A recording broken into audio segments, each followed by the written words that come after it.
할렐루야. 오늘 하루를 주님께 드립니다. 사도신경으로 나의 신앙을 고백함으로 금일 첫 예배 시작합니다. 나는 전능하신 아버지 하나님, 천지의 창조주를 믿습니다. 나는 그의 유일하신 아들, 우리 주 예수 그리스도를 믿습니다. 그는 성령으로 잉태되어 동정녀 마리아에게서 나시고 본디오 빌라도에게 고난을 받아 십자가에 못 박혀 죽으시고 장사된 지 사흘 만에 죽은 자 가운데서 다시 살아나셨으며 하늘에 오르시어 전능하신 아버지 하나님 우편에 앉아 계시다가 거기로부터 살아있는 자와 죽은 자를 심판하러 오십니다. 나는 성령을 믿으며 거룩한 공교회와 성도의 교제와 죄를 용서받는 것과 몸의 부활과 영생을 믿습니다. 아멘.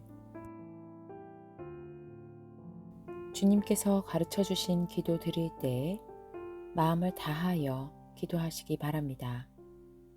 하늘에 계신 우리 아버지, 아버지의 이름을 거룩하게 하시며 아버지의 나라가 오게 하시며 아버지의 뜻이 하늘에서와 같이 땅에서도 이루어지게 하소서.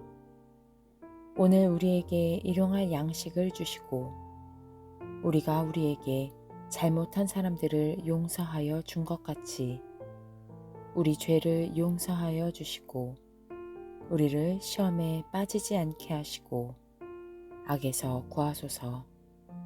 나라와 권능과 영광이 영원히 아버지의 것입니다. 아멘.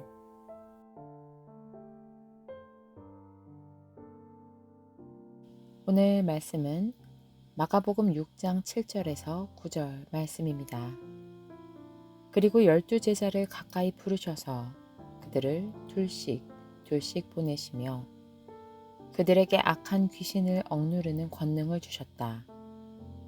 그리고 그들에게 명하시기를 길을 떠날 때에는 지팡이 하나밖에는 아무것도 가지고 가지 말고 빵이나 자루도 지니지 말고 전대에 동전도 넣어가지 말고 다만 신발은 신되 옷은 두 벌 가지지 말라고 하셨다. 우리는 지난 시간 주님께서 12를 부르시고 그들을 둘씩 짝을 지어 보내시는 모습을 보았습니다. 이는 주님의 방법이었습니다. 우리의 연약함을 아시는 주님은 우리를 두 사람씩 짝지어 파송하심으로 서로가 서로에게 큰 힘과 능력이 될 수 있게 하셨습니다. 또한 이 둘은 증인의 수입니다. 복음의 증인으로서의 사역을 위해 파송된 제자들은 둘씩 가는 것이 마땅합니다. 그런데 참으로 은혜스러운 것은 그들에게 악한 귀신을 억누르는 권능을 주셨다는 것입니다. 두 사람의 힘만으로 그들이 사역을 감당하기에는 어렵다는 것을 주님께서는 알고 계십니다. 그래서 주님은 그들에게 악한 영을 내어 쫓는 권세를 주셨습니다.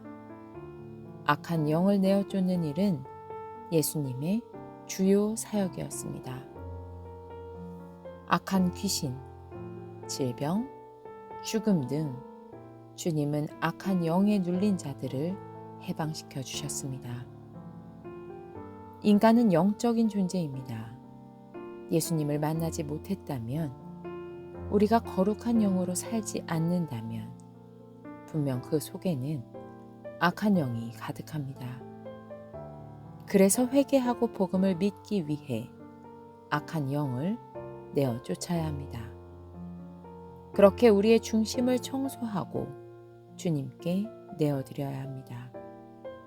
두 주인을 섬길 수 없기 때문입니다.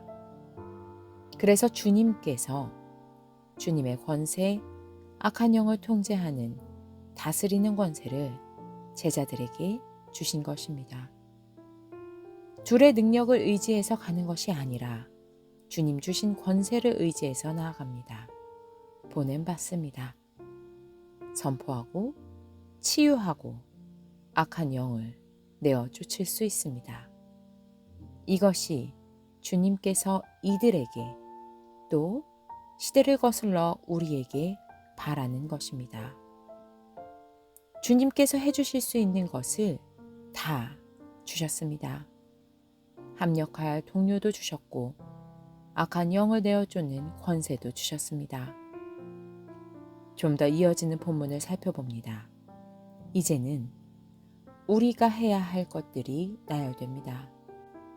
지팡이 하나밖에는 아무것도 가지고 가지 말고 빵이나 자루도 지니지 말고 전대에 동전도 넣어가지 말고 다만 신발은 신되 옷은 두 벌 가지지 말라고 하셨다.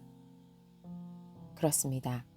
주님은 지팡이 하나밖에는 아무것도 가지고 가지 말라고 하십니다.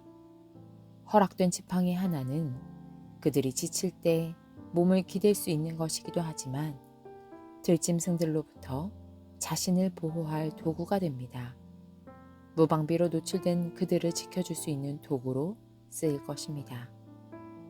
이제 가지지 말아야 할 것이 나열됩니다. 먼저는 빵입니다. 또 빵을 담을 자루입니다. 이 자루는 여행자들이 오늘 거할 곳을 찾아 하루를 먹고 다시 길을 떠날 때 다음날 먹을 것을 쟁일 수 있는 자루이며 여행하며 구걸할 때 사용할 수 있는 자루가 될 것입니다. 그런데 이를 가지지 말라 하십니다. 또 허리춤에 차는 전대에 동전도 넣어가지 말라 하십니다. 짐을 많이 안 챙겨도 돈만 있으면 의식주를 해결할 수 있으며 물질로 선교에 유용하게 사용할 수도 있을 것 같은데 주님은 그것조차 막으십니다. 다만 신발은 신도록 허락하셨습니다. 이 또한 당시 샌들은 여행할 때 기본 여러 개를 챙겨 다니는 그들의 관습을 따르지 말고 그저 오늘 신고 갈 샌들 한 켤레만 허락하시는 것입니다. 옷도 마찬가지입니다. 그런데 여러분, 마태와 누가복음의 본문에서는 지팡이와 샌들조차 챙기지 말라고 이야기하고 있습니다. 마가복음이 가장 먼저 쓰인 복음서라는 것을 전제하고 보면 점점 선교하는 자들의 경제적인 부분이 어려워진 것이 아닌가라는 추측을 해봅니다. 또한 점점 금욕을 강조하고 있었다는 것을 미루어 짐작해 볼 수 있습니다. 이는 역으로 철저히 주님만을 의지하라는 주님의 메시지이며 주님만을 의지하려는 복음서 저자들의 전도자들의 중심입니다.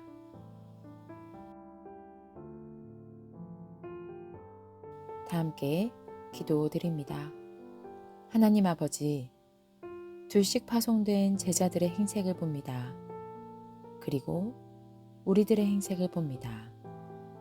더해지고 더해지면 풍족하고 더 풍족해지면 잘 될 것 같지만 그렇지 않음을 우리 자신을 보면서 깨닫습니다.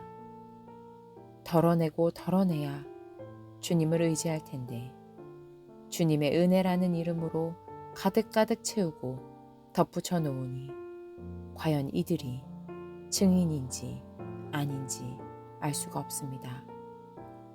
둘씩 협력하는 것 세상 사람들도 잘합니다.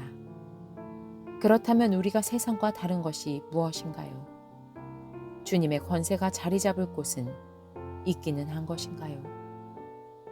말로는 다 주님 것이라 하고 주님만 의지한다고 하면서 어느 것 하나 손에서 놓을 수 없는 우리들의 모습을 직면합니다. 주님께서 원하신 금욕의 목적, 오직 주님만 바라고 의지하라는 그 말씀을 우리는 얼마나 믿고 있는 것인지 돌아봅니다. 주님, 정말로 주님만 의지하는 자가 되게 하여 주시옵소서. 이가 다 썩었으면서도 사탕을 손에서 못 놓는 어리석은 아이 같은 짓을 이제 그만하게 하여 주시옵소서. 예수 그리스도의 이름으로 기도드립니다. 아멘.